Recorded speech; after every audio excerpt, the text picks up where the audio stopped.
Khadijah would eat grass so that Rasulullah would eat good food. And she wouldn't sleep so that Rasulullah was safe. Which wife sacrificed like Khadijah? That if it wasn't for her wealth, these 3 years in Abu Talib's valley, there is no way the Muslims would have survived. No way. She gave all her wealth, and that's why Rasulullah said, this religion would not have survived were it not for the wealth of Khadijah and were it not for the wealth of Khadijah and the sword of Ali. These two saved the religion of Islam. And look at the way the Muslims treat their grave today. The way the Muslims treat the grave of Khadijah in Mecca.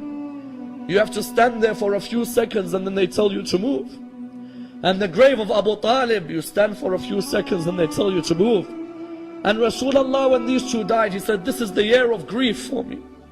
I've lost my backbones, Abu Talib and Khadijah.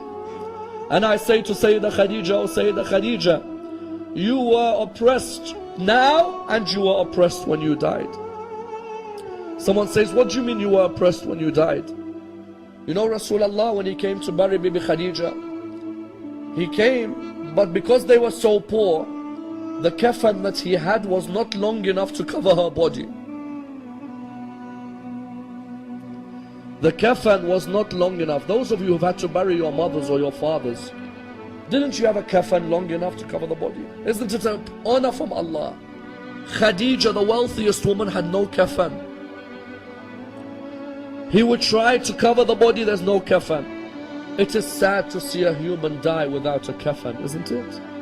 No human deserves to die without a kafan on their body. Rasulullah looked up towards the heavens. He said, Ya Allah, I am your prophet.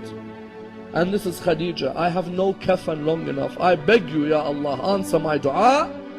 The narrations say at this moment, Jibreel came to Rasulullah with 5 kafans. All of you know where I am heading. All of you take your hearts to where I am heading. He came with 5 kafans. Rasulullah looked at him. He said to him, Jibreel, tell me who is the first kafan for? He said to him, Ya Rasulullah, the first kafan. Ya Rasulullah, the first kafan is for your wife Khadijah. He said to him, Jibreel, tell me who the second kafan is for. He said to him, Ya Rasulullah, the second kafan is for you, so that when you die there is a kafan to cover your body. He said to him, Jibreel, tell me who is the third kafan for? He said to him, Ya Rasulullah, the third kafan is for Fatima al-Zahra. That when she dies there is a kafan to cover her body. He said to him, Jibreel, tell me who is the fourth kafan for? He said to him, Ya Rasulullah, the fourth kafan is for Ali ibn Abi Talib. That when he dies there is a kafan to cover his body. He said to him, Ya Rasulullah, he looked at him, he said, Ya Jibreel, tell me who is the fifth kafan for? He said to him, Ya Rasulullah, the fifth kafan is for your grandson Hassan. That when he dies there is a kafan to cover his body. He looked at him and he said to him, Jibreel, tell me where is the kafan for Abdullah?